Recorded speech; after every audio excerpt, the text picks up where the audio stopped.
पूर्व मुख्यमंत्री भूपेंद्र सिंह हुड्डा ने कुरुक्षेत्र, करनाल, पानीपत की अनाज मंडियों का किया दौरा और आढ़ती और किसानों से जानी उनकी समस्याएं।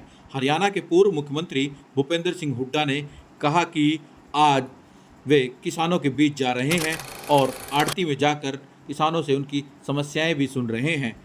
भूपेंद्र सिंह हुड्डा ने 5 राज्यों में होने वाले चुनाव को लेकर जीत का दावा भी किया और कहा कि राजस्थान, तेलंगाना, छत्तीसगढ़ व मध्य प्रदेश में कांग्रेस पार्टी अपना परचम लहराएगी।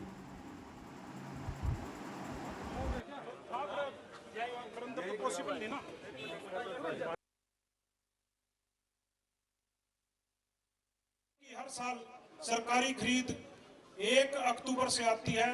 इतना मंडी में बिल्कुल मंडी से माल बाहर नहीं जाता। हम प्रशासन से रिक्वेस्ट कर करके थक गए, भाई हमारा माल ये जो मंडी में पड़ा है किसान का माल है, मंडी में और माल करवाने की जगह नहीं है। इसकी वीडियोग्राफी करवा के इसको मैनुअल गेट पास पे मंडी से बाहर निकलवा दो। जब ऑनलाइन की प्रक्रिया शुरू हो जाएगी उसके बाद ये माल बाहर तब उसका ऑनलाइन गेट पास के दाम इतने तेज थे जो जिंदगी में कभी नहीं हुए।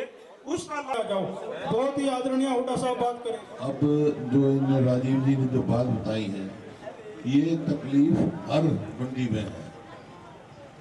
एमएसपी यहाँ 25 से शुरू करी देना, करीब 25 से शुरू करी और आवक शुरू हो गई 9-10 तारीख से। यहाँ 6 से हो गई, कहीं 10 से हो गई, कहीं 9 से हो गई और उस समय किसान को मजबूरी में सस्ता बेचना पड़ा। होना ये चाहिए, होता ये भी से ज़्यादा बिकेगी। अब काफ़ी सारा तो किसान बेच चुका अपना धान, उसके बाद एमएसपी आई, तो इसी प्रकार आढ़ती भी परेशान है।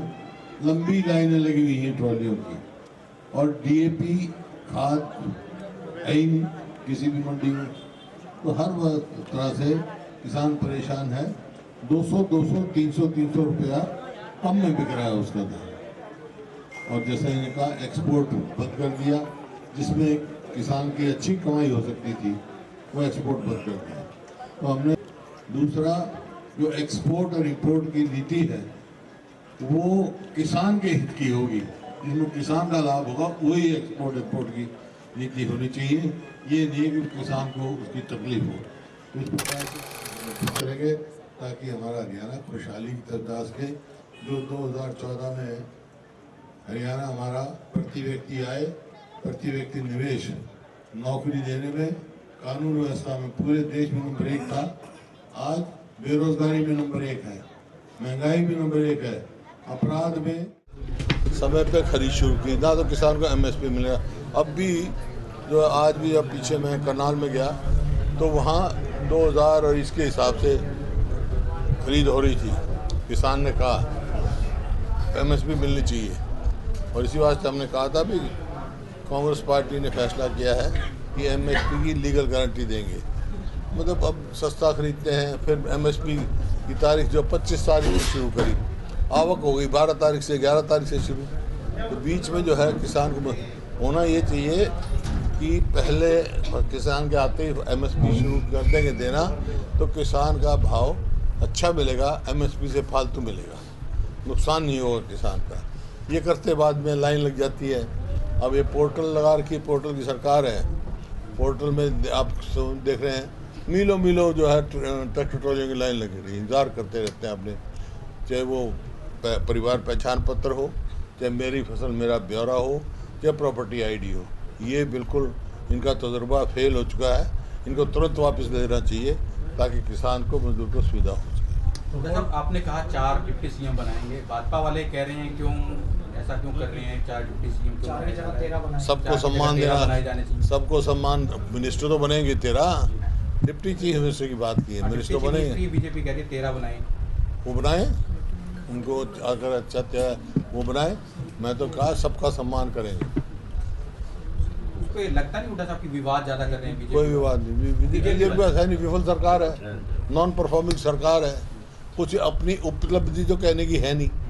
ये तो बता नहीं सकते भाई अपनी हमारी ये उपलब्धि है, अपनी विफलता है बताना नहीं चाहते, इस वास्ते ऐसी बातें करते हैं, लोगों का ध्यान भटकाना चाहते हैं। तो बीजेपी तो कह रही है कि हुड्डा साहब कह रहे हैं, मैं इसका मतलब कि हुड्डा साहब मुख्यमंत्री बनने जा रहे हैं। क्या कांग्रेस पार्टी की सरकार बनेगी। मुख्यमंत्री तो जिसको विधायक चाहेंगे, हाईकमान चाहेगी, बनेगी। हुड्डा साहब संगठन की कब तक आ जाएगी लिस्ट, क्योंकि जल्दी आ जाएगी। हुड्डा साहब सबसे पहले क्या कार्य होगा यदि मुख्यमंत्री बनते हैं हैं? सबसे पहले क्या कार्य होगा आपका यदि मुख्यमंत्री बनते हैं? बता रखा हमने, अभी मैनिफेस्टो जारी हो जाएगा, जिसे हमने क्या रखा है, पेंशन 6,000 रुपये करेंगे हम बुजुर्गों की। पिछली बार 5,000 था हमारा, अब की 6,000 करेंगे, वायदा था हमारा। सर सरकार आ गई तो पोर्टल को बंद करेंगे या इसको दुरुस्त करेंगे, कमियों को ठीक ऐसा है, पोर्टल के मैं खिलाफ नहीं, लेकिन जो ये पोर्टल हैं जो इन्हें बनाए हैं ये ठीक नहीं है। नहीं, पोर्टल वो बनने चाहिए जो जन सुविधा के हों, जो जन को तकलीफ देने वाले, वो पोर्टल हम बंद करेंगे। ये तो परिवार पहचान पत्र और ये प्रॉपर्टी ID और मेरा फसल मेरा घर है, तीनों पोर्टल बंद है। हुड्डा साहब, बीजेपी गवर्नमेंट 9 साल पूरे होने पे करनाल में बड़ी रैली करने जा रही है, अमित शाह जी को बुलाया जा रहा है, तो कांग्रेस कैसे कुछ अपनी तैयारी कर रही है हरियाणा के लिए? कांग्रेस तैयार है, वैसे तैयार है। हम जब विपक्ष में हम हैं, जो हमारी जिम्मेवारी छोटी पूरी तरह से तैयार है, और सारे हरियाणा में घूम रहे हैं, अलग अलग कार्यक्रम कर रहे हैं। हाथ से हाथ जोड़ो लगाओ, या जन मिलन लगाओ, या विपक्ष आपके समक्ष लगाओ। लोगों का बड़ा रुझान बना हुआ है, और जो लोगों का रुझान देख रहा हूँ मैं, उससे साफ संकेत है कि 2024 में आने वाली सरकार कांग्रेस पार्टी की होगी। 5 राज्यों में प्यार की दुकान सजेगी, कांग्रेस की सरकार बनेगी। 5 राज्य, 4 का तो मैं कह सकता हूँ, 5वां मेरे को पता नहीं, गया नहीं उधर।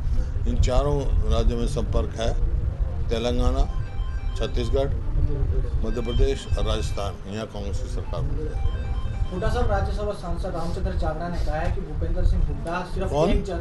रामचंद्र जागड़ा सांसद है, राज्यसभा सांसद। अच्छा, उन्होंने कहा है कि भूपेंद्र सिंह हुड्डा एक ही जाति के लिए काम करते हैं, उनका एक स्वभाव है, बाकी जातियों को लॉलीपॉप पकड़ाते हैं। ऐसा है, वो जो अपना देखें। भूपेंद्र सिंह हुड्डा एक स्वतंत्रता सेनानी परिवार में पैदा हुए, आज़ादी की लड़ाई लड़ी है, सब के हैं, सब मेरे लिए प्रिय हैं। कांग्रेस पार्टी सबको सब साथ लेके चलती है।